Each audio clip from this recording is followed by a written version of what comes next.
আসসালামু আলাইকুম, কেমন আছেন সবাই? আলহামদুলিল্লাহ, আমরা ভালো আছি।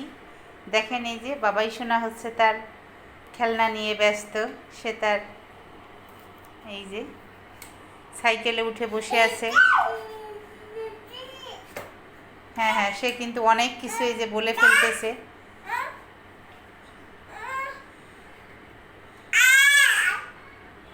আসলে বাচ্চারা হচ্ছে ঘরের সৌন্দর্য, মনের সৌন্দর্য, আল্লাহর দেয়া বড় রহমত। বাচ্চারা না থাকলে কিন্তু ঘরটা একদমই শূন্য শূন্য মনে হয়।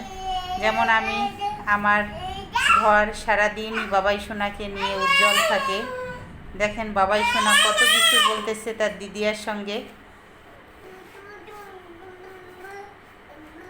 সে কিন্তু একা একাই গাড়িতে উঠে এবং নামার চেষ্টা করে। সে যে এত ব্যস্ত আর এত একদম নবাবী নবাবী একটা ভাব দেখায়। সব কিছুই যেন তার পারা, সব কিছুই যেন তার জানা।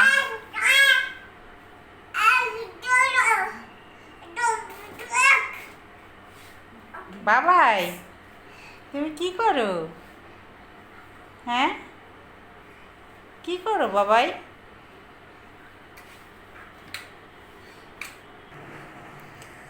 বাহিরে হচ্ছে প্রচণ্ড বৃষ্টি হচ্ছে, খুব জোরে না, একদম সেই আষাঢ় মাসের বৃষ্টির মতো বৃষ্টি হচ্ছে। একদম মেঘে আচ্ছন্ন, আকাশ অন্ধকার হয়ে আছে, কিন্তু গরম সঙ্গে প্রচণ্ড গরম, একদম চিমসানি গরম যেটা বলে। আর ভাদ্র মাস এরকম গরম হওয়ারই কথা।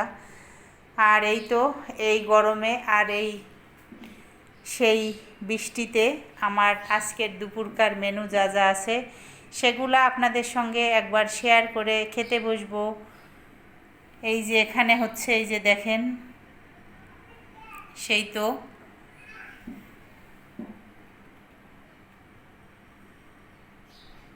ইলিশ মাছ দিয়ে কচুর ছড়া, খুবই প্রিয় একটি খাবার বাঙালির। বিশেষ করে আমার বাসায় তো সবারই প্রিয় এই খাবারটি। আর এখানে আছে একটা সবজি রান্না।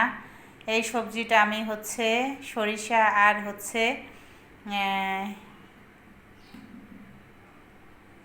পোস্ত দিয়ে করেছি, সরিষা পোস্ত দিয়ে এই সবজিটা করেছি। আর এখানে হচ্ছে এই যে মটর ডাল, মটর ডালটা হচ্ছে শুকনা শুকনা করে আর নাগামরিচ দিয়ে করে নিয়েছি, সঙ্গে কেটে নিয়েছি শশা। এই হচ্ছে আমার আজকের দুপুরকার মেনু বন্ধুরা।